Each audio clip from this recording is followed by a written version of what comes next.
I want to look at Acts chapter 2, verses 1 through 6 today together and make some applications for spiritual leaders, for church leaders, mission leaders, ministry leaders, no matter where in the world we are. Verse 1, when the day of Pentecost arrived, they were all together in one place. Think about it for a moment. All together in one place. It is possible to be in one place, but not together. You can be physically in one place and not really be together in mission and values and love and a lot of things that would really be separate individuals all around this one place. It's also possible to be together in mission and unity and values and et cetera, but never actually come together.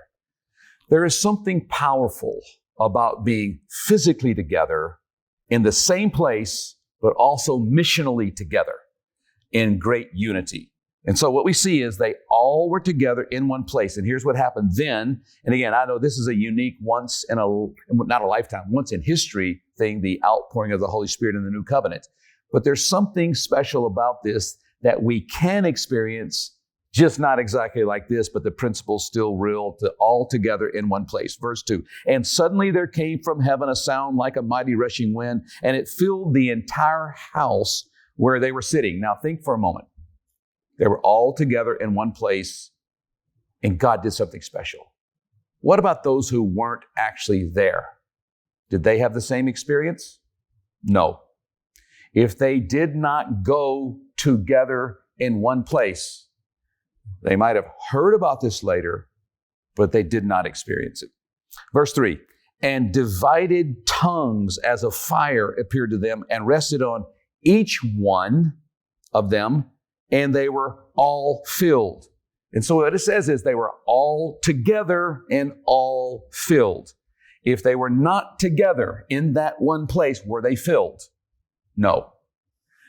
If we don't gather together, yes, we can listen to the podcast later, but we don't have the same experience. We are embodied beings. We are spirit, soul, and body. And all of us as humans matters. And so that's why there's a physicality to the moving of the Spirit in our midst. Into verse 3, it says, each one received the Spirit. And then verse 4 says they were all filled. So there's an individual experience and there's a corporate together experience that we all have simultaneously. They were all filled with the Spirit and began to speak in other tongues as the Spirit gave them utterance. Verse 5. Now there were dwelling in Jerusalem devout men from every nation under heaven. And at this sound, the multitude came together, and they were bewildered by what they heard, because each was hearing them speak in their own language. So the Spirit poured out, and this multitude came together. So what we have is the disciples, these people who were following Jesus, not just the 12, it was a larger group by this point, the 120 in the upper room. It says in verse 1, they were all together. And then it says they were all filled.